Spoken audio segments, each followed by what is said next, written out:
탁월한 전략이라는 제목으로 같이 말씀을 증거하고 은혜를 나누겠습니다. 여러분, 전략을 어떻게 세우느냐에 따라서 정말로 한 집단이 성장, 부흥, 발전할 수 있고 아니면 한 집단이 멸망의 나락으로 떨어질 수도 있습니다. 그런데 그것을 결정하고 판정하고 심판하고 의결하고 통과시키는 겁니다. 여러분들, 성경에서는 악과 선을 심판한다 그러죠. 우리가 이 땅을 떠나서 하늘나라 갔을 때 예수님께서 우리를 심판한다 그러죠. 어떻게 우리가 정말로 이 땅에서의 삶을 올바르게 전략적으로 잘 살아가지고 하늘나라 갔을 때 심판을 부받으면 안 되겠죠. 가받아야 되겠죠. 또 아니면 우리가 어떤 것을 결정하고 판정하고 판단하고 의결하고 통과시킬 때에 이럴 때마다 우리는 선택의 기로에 서 있습니다. 여러분, 우리가 하루 시간마다 정말로 많은 선택적인 시간에 있습니다. 결정을 해야 되고 판정을 해야 되고 판단을 해야 되고 심판을 해야 되고 의결을 해야 되고 통과를 시켜야 합니다. 이럴 때 우리가 이런 선택의 시간에 어떤 마음으로 하느냐가 매우 중요한 겁니다. 여러분들은 선택을 할 때에 정말로 내가 간절함과 절박함과 긴장감을 가지고 선택하느냐 하는 거죠.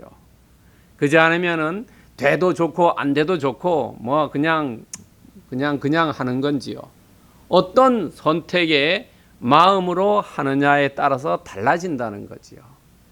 여러분, 정말로 우리가 선택할 때에 간절함과 절박함과 긴장감을 가지고 선택하면 그것이 나의 운명을 바꿔줄 수도 있고 삶을 바꿔줄 수도 있다는 거지요.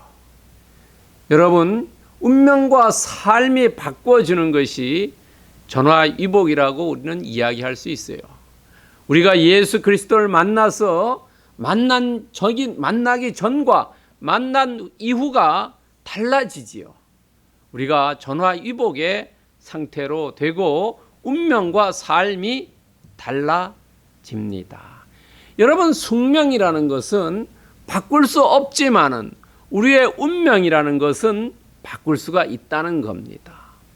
세상적인 가치로 보면은 정말로 결정과 판정과 판단, 의결, 심의, 통과 이런 것들에 의해서 가치가 바뀌어질 수 있지만 실제로 우리의 운명을 결정하는 것은 우리가 예수 그리스도 그분을 만남으로 인해서 우리의 이전의 삶이 완전히 복된 삶으로 바뀌어졌다는 거지요. 그래서 우리가 예수 그리스도를 믿을 때에 그 믿음이 매우 중요하다는 거죠. 왜냐하면 하나님과 우리가 그리스도를 눈으로 볼 수가 없기 때문에 그렇지요. 여러분, 하나님을 만났다는 사람 있습니까? 정말로 우리가 예수 그리스도 그분을 눈으로 볼 수가 없지 않습니까? 우리는 말씀을 통해서 성경을 통해서 만나고 볼 수 있지요. 그래서 그 예수 그리스도 그분을 우리가 믿는 데는 믿음이 필요하다는 거죠. 여러분, 누가복음 18장 42절에 보면은 예수께서 치유해 주신 사람에게 내 믿음이 너를 구원했다는 거죠. 우리가 어떤 것을 이룰 때, 어떤 것을 선택할 때에 정말로 간절함과 절박함과 긴장감을 가지고 그것을 선택하면은 그 믿음이 그 사람을 구원한다는 겁니다. 예수 그리스도를 만나러 갔을 때 내 몸이 질병이 들어서 치유되길 원하러 그리스도를 만나러 갔을 때에 그 믿음이 그 사람을 구원한다는 거지요. 절박함과 정말로 간절함, 그런 긴장감으로 우리가 내 운명이 바뀌어진다는 거예요. 여러분들 시험 볼 때 어떻습니까? 그냥 긴장감 없이 시험 본 과목과 정말로 내가 긴장감을 가지고 열심히 공부해서 시험 본 거 나중에 달라지지요. 결과가 다릅니다. 저나 여러분이나 우리는 예수 그리스도를 믿는 그 믿음이 정말로 간절함과 절박함과 긴장감 있는 그런 믿음으로 나아가야 된다 하는 거죠. 그런 축복이 임하기를 축원드립니다. 자, 오늘 본문에 나팔이라는 단어가 나옵니다. 그 나팔에 대해서요, 우리가 오늘 그림을 보면서 한번 보겠습니다. 이 나팔이라는 것은요, 이 양의 뿔 있죠. 양의 뿔이 가지고 나팔을 만든다고 합니다. 여기에 우리는 이런 양은 우리가 많이 볼 수 있는 양입니다. 이런 양, 우리나라에서도 이런 양은요. 그런데 이런 양들은 좀 보기가 어렵죠. 동물원 가면 볼 수 있을까지요.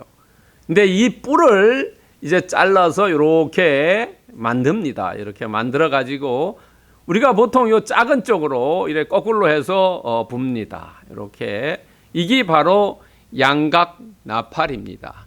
여러분, 우리가 잘 아는 여리고 성을 정복할 때 여호수아가 어땠습니까? 일주일 동안 하루에 한 번씩 돌고 마지막 날 7째 날 나팔 불지 않습니까? 그랬을 때 소리쳐서 여리고 성이 무너졌지요. 또 기드온 300 용사가 그 미디안 족속을 칠 때에 나팔 불고 항아리 두드리고 횃불 들었지요. 그때에 이 나팔들이 전부 이런 나팔을 불었다고 합니다. 근데 영어 성경 보면 트럼펫인데 그건 조금 다릅니다. 원래 이 나팔을 불었어요. 이 나팔은 연주하는 나팔이 아닙니다. 뭐냐면 신호를 보내는 나팔이래요. 제사 지낼 때와 전쟁할 때 사용했다고 합니다. 여러분, 오늘 본문의 배경을 보면요, 나르라는 히브리어가 나옵니다. 오늘 본문의 16절하고 22절과 23절에 보면은 이 똑같은 히브리어 나하르가 쓰였습니다. 그런데 16절에는 수하 사람이라고 썼습니다. 수하 사람은 손아래 사람이지요. 그리고 23절에는 23절에는 종자라고 썼습니다. 이것은 따르는 사람입니다. 팔로우겠지요. 그런데 이 나르가 다른 한글 성경 버전에 보면은 젊은이나 종이나 부하로도 번역되어 있습니다. 그래서 제가 보기에 여기서 수하 사람보다는 이 부하가 더 어울리는 단어입니다. 여러분들, 이 지금 느헤미야는 예루살렘에 그냥 온 사람이 아니래요. 이 느헤미야는 총독으로 왔어요. 총독으로 왔는데 2장에 보면은 2장 9절인가 보면은 군사들을 같이 데리고 옵니다. 아마 제가 보기엔 이 부하 같습니다. 그 다음에 또 16절에 보면 유다 온 족속이라고 나옵니다. 그러면 우리는 유다 온 족속이면은 유다 사람 전체를 얘기하냐? 그게 아니고 건축 공사를 하고 있는 사람을 이야기합니다. 방금 말씀드린 나팔이 쇼파르인데요, 히브리어로는 이것은 연주용이 아니라 신호용이고, 적이 쳐들어왔다든가 아니면은 지금 전쟁을 하자라는 것이고요, 예배를 드릴 때 이것을 사용했다고 합니다. 또 16절에 보면은 단어 하나가 나오는데요, 민장이라고 나옵니다. 지난 설교에서도 제가 민장이라고 얘기했는데요, 그 단어하고 이 단어하고 다릅니다. 히브리어가요. 한국어는 똑같이 번역해놨어요. 14절에 나오는 민장, 18절에 오늘 또 나오는데요, 이것은 히브리어로 사간입니다. 그런데 16절에 나온 민장은 사르입니다. 이것은 16절에 나오는 민장은 군대에서 주로 사용하는 장교, 장관, 이런 지휘관을 의미합니다. 그런데 14절이나 18절에 나온 사가는 관리라든지 치리자, 지도자, 또 2장 16절에 보면 방백으로도 번역했습니다. 여러분, 그러니까 제가 보기에 문관과 무관을 나누어 가지고 똑같은 직급이라도 아마 민장이라고 문관이라는 단어를 썼고, 이 무관 쪽에 문관 쪽에는 아마 사관이라는 단어를 써서 관리를 이야기한 것 같습니다. 이 민장은 2장 9절에 보면은 군대 장관이라고도 이야기하고 있습니다. 여러분요. 그래서 우리가 정말로 이 뉘앙스 의미를 알아야지 정확한 그 뜻을 알아낼 수가 있지요. 그냥 민장하면은 이게 어떤 군대의 의미인지 아니면 민간의 의미인지 문관인지 무관인지 알 수가 없죠. 그래서 분명히 히브리어는 이렇게 나누어 써져 있습니다.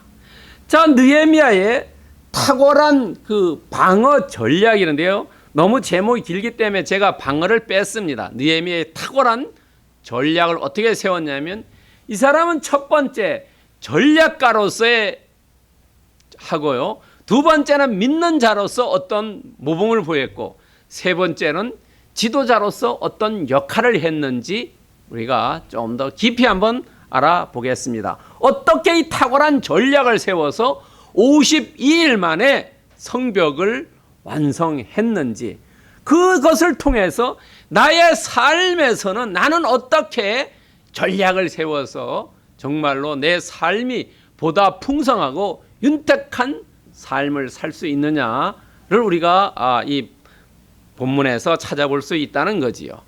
첫 번째 전략가로서 16절에서 18절에 나옵니다. 오늘 16절부터 우리 개역 개정에 보면은 18절까지 하나의 문장으로 되어 있습니다. 그런데 이 느헤미야는 수아 사람이라서요. 여기서 수아 사람은 제가 아까도 말씀드린 대로 느헤미야 2장 9절에 보면은 군대 장관과 마병을 보내줍니다. 같이 옵니다. 이래서 이 사람들을 16절에서 보니까 그전에는 반 정도 이 옆에 있는 대적들이 올 때는 안 했어요, 일을. 그러다가 야, 이거 아니다. 이제는 대적들이 오니까 군인들도 너희들도 가서 일하고 반은 보쳐 쓰라는 거죠. 그래서 공사에 같이 했던. 요즘 얘기하면 뭐 큰 재해가 나면 군인들이 대민 봉사 나가지 않습니까? 뭐 그거라고 볼 수 있죠. 일부는 남아서 군대 역할을 하고 일부는 나가서 대민 봉사하는 거라고 생각하면 금방 이해가 되실 줄 믿습니다. 그리고 그전에는 이 병사들이 보초를 안 선대, 야, 쳐들어오면 안 되니까 보초를 쓰자는 거죠. 왜냐하면은 이 사람들이 쳐들어온다 하다가 이쪽에서 방어를 잘하니까 쳐들어오지 않으니까 이 사탄 마귀 이런 사람들은 나중에 지금은 못 들어오지만 호시탐탐 기회를 보고 있다가 언제 야 얘들이 좀 약할 것 같으면 쳐들어온다는 거죠.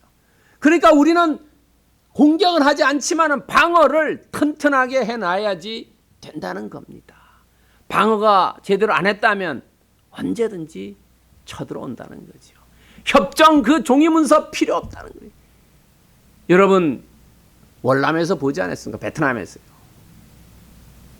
방어태세가 무너지면은 그대로 무너진다는 거죠.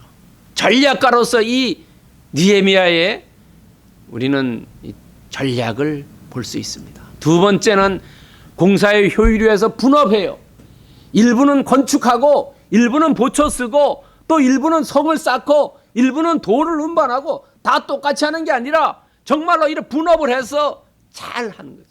그전에는 분담을 시켰지. 어디서부터 어디까지는 너가 하고 어디서부터 어디까지는 뭐 B팀이 하고 C팀이 하고 이런데 이 같은 팀에서도 잘하는 사람은 잘하는 일만 시킨다는 거죠. 여러분 일을 분업시켰다는 겁니다.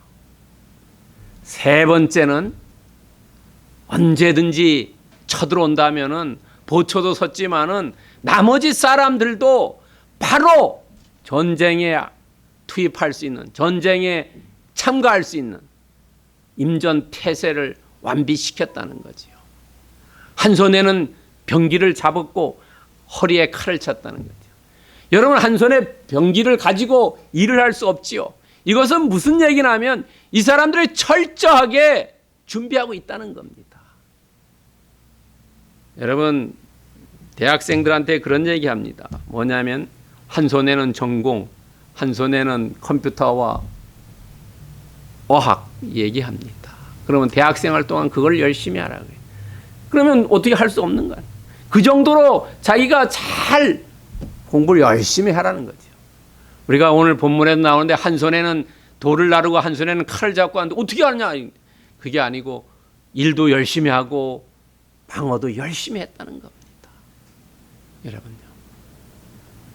자, 그런데 재미있는 게 왜 이 느헤미야는 군대가 있고 사람들을 조직해가지고 저기 쳐들어온다면 야 우리 가서 무찔러 버리자, 선제 타격을 하자, 공격하자, 왜 안 했냐 하는 거죠.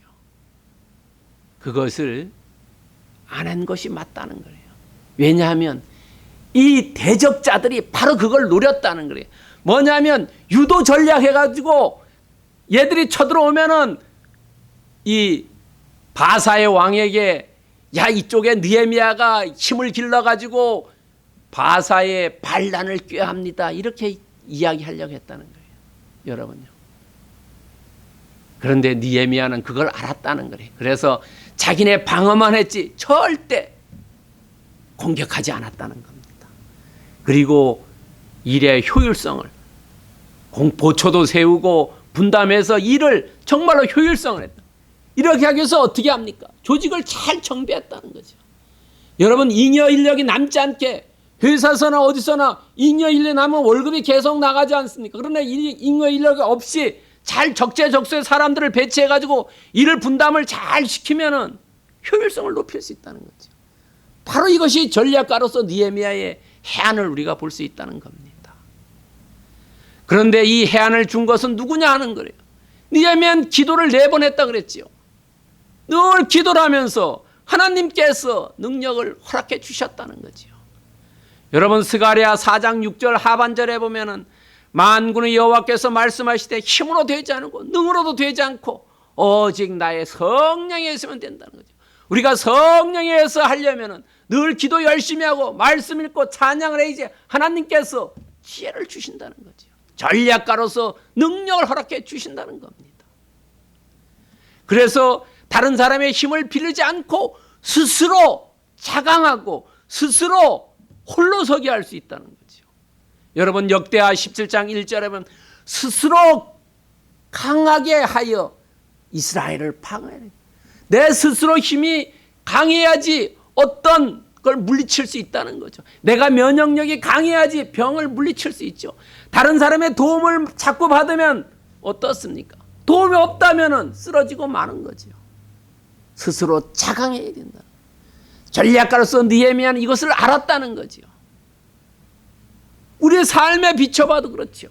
내가 많은 사람의 도움을 자꾸 받는 게 아니라 정말로 내 혼자 힘이 강해서 이것을 내가 지킬 수 있어야 된다는 거죠. 엄마가 강하다는 것은 왜 강합니까? 자식을 지켜야 되겠다는 그 모성애 때문에 강해지는 거죠. 느헤미야의 그 전략가로서 역할이 바로 그것이라는 겁니다.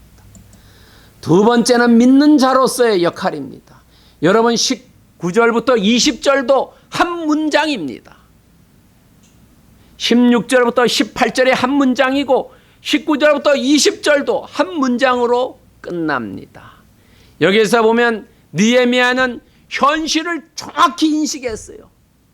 여러분, 19절에 보면 내가 귀족들과 민장들에게 백성들에게 이르기를 이 공사는 크고 넓고 우리가 성에서 멀리 떨어져 있다는 거예요. 여러분, 정말로 현실이 어떤지 그것을 거짓 가감 없이 그대로 이야기했다는 거예요. 그리고 우리가 지금 이 대적자들과 정전 상태라는, 지금 잠깐 정전이라는 거죠.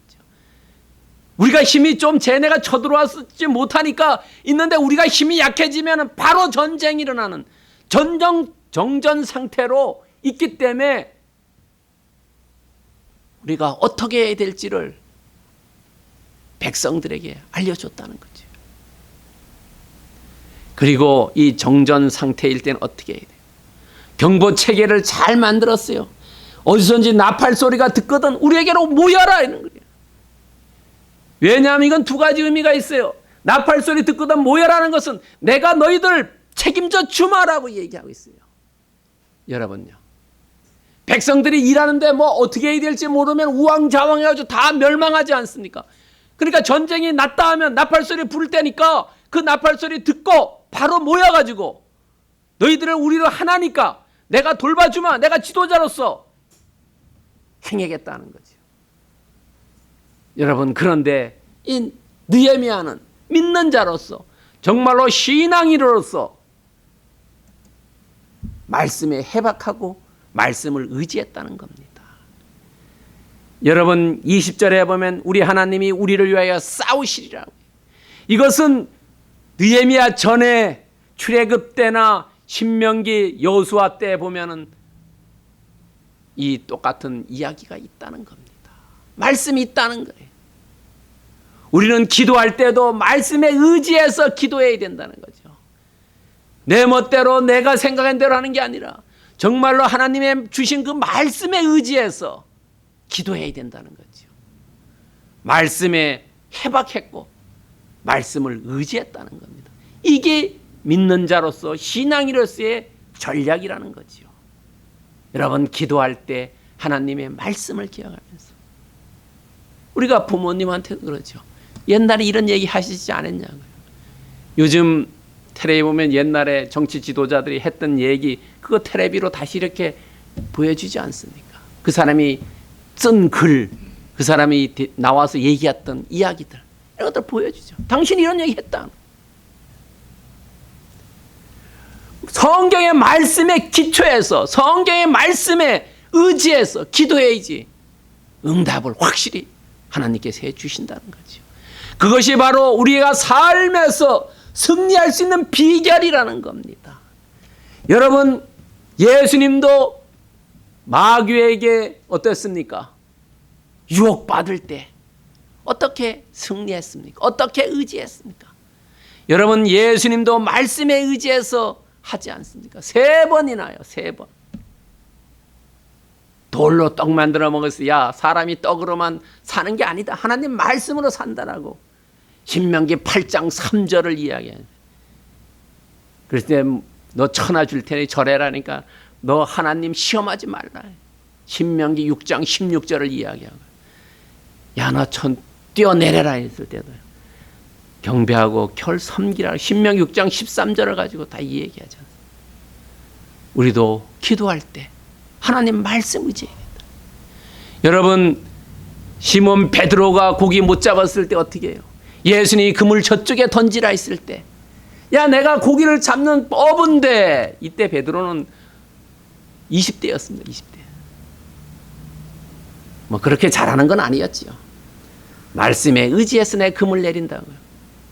내가 잘 알지만은 그러나 당신의 말씀하니까 내 그 말씀을 신뢰하기 때문에 한번 해본다고요. 우리 믿는 자들은 성경 그대로 믿는 거죠. 세상 사람들은 뭐 성경 어쩌고 저쩌고 얘기 많지요. 우리는 100% 무오고 100% 신뢰하는 거예요. 말씀에 의지해서 기도하고 말씀에 의지해서 삶을 사는 겁니다.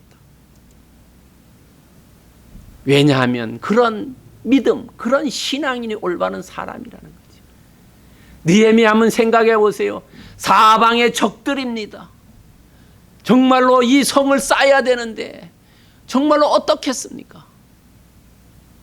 그럴 때 절체절명의 시간, 백척간도 앞에 서 있을 때 그런 심정, 그런 심정일 때 반석 같은 믿음이 요구된다는 거지요. 비가 내리고 옆에선 바람이 불고 밑에선 창수가 올라오는 이런 어려움, 그런 어려움을 극복할 수 있는 것은 오직 반석 같은 믿음, 그 위에 자라 올라가는, 주추를 반석 위에 놓는 그런 믿음이 필요하다. 우리도 어떻습니까? 우리도 승리의 비결, 우리도 오직 반석 같은 믿음만 있으면은 어떤 어려움도 헤쳐나가고 구원받을 수 있습니다. 그런 믿음을 소유하시기를 축원드립니다. 세 번째는 지도자로서의 역할입니다. 21절과 23절입니다. 지도자라는 것은 솔선수범하는 겁니다. 솔선수범이요. 다른 사람보다 앞서도. 여러분 21절부터 23절까지도 이것도 한 문장으로 끝납니다. 오늘 16절부터 23절까지 세 개의 문장으로 구성되어 있습니다. 여러분 느헤미야는 공기를 단축하려고 합니다. 공기를 단축한다는 것은 아침 일찍 21절에 보면은 동이 틀 때부터 별이 나기까지입니다. 여러분 이때가 8월 달에도 9월이라 그랬죠. 이 음력으로 치면 달려가면 조금 더 빠르다고 합니다. 그래서 언제냐면 동이 틀 때가 보통 5시고 별이 뜰 때는 해가 진 이후 2시간 후에 별이 뜹니다. 그래서 하루 17시간을 일을 했다고 합니다. 17시간. 공기를 단축하기 위해서 밤낮으로 일하지요. 요즘은 좀 건설 현장에서 그렇지 않습니다만 옛날에는 밤낮으로 일했습니다. 밤낮으로요. 밤에도 레미콘 치고요. 밤낮을 했어요. 주일 없습니다. 토목 공사는 비 오는 날이 쉬는 날이죠. 그지 않으면 계속 합니다. 우리나라 사람들이 중동에 가서도요 계속 했지요. 그리고 여기서 우리가 지도자로서의 느헤미야의 한 모습을 볼 수 있어요. 뭐냐면 귀천이 함께 숙식했다는 거지요. 같이. 느헤미야는 총독이래요. 거기에 예루살렘 성에서 최고로 높은 사람이에요. 그렇지만 같이 자고 같이 먹고 하지요.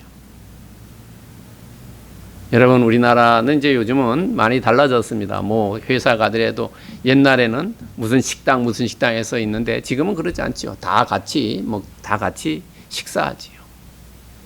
왜냐하면은 같이 이렇게 하면은 심리전에 의해서 이 사람들이 외부에서 왔다 갔다 하는 사람들은 자기 집에 갔을 때 집에서 조금 이상한 얘기를 들을 수 있는, 야 빨리 저쪽에서 사람들이 우리가 오면은 너희 죽을 수 있다. 야 저쪽에 더 힘이 세지 않냐. 이런 데서 자꾸 심리적인 요동이 있다는 거예요. 이 공작 정치, 심리적인 공작을 X시킬 수 있다는 거죠. 그 다음에 왔다 갔다 하는 시간 전략할 수 있고요. 또 이 안에 있으면 전쟁이 나면은 언제든지 싸우러 갈 수 있다는 거죠. 그러기 위해서 느헤미야인 지도자로서의 전략을 짰다는 겁니다. 우리가 그렇지 않습니까? 마음이라는 게 이렇게 자꾸 바뀌어지지요. 그래서 정말로 좋은 사람들하고 마음이 맞는 사람들하고 하면 으쌰으쌰 하면 이루어지는데 뭐 부정적으로 생각하는 사람들 이런 사람들한테 가 있으면 부정적으로 되죠. 그러지 못하기 위해서 심리전으로서 다 이래 한 군데 같이 먹고 잤다는 겁니다. 세 번째는 경계태세를 유지했다는 겁니다. 3자가 잘못 들어간대요. 긴장감을 유지했다는 거죠. 밤에도 옷을 벗지 않았다는 거죠. 여러분요. 군대 가면은 뭐 이렇게 할 때는 정말로 5분 대기조라 해서 분장을 다 하고 띵 하면은 바로 나가서 싸울 수 있게 합니다. 신발도 다 신고 잡니다.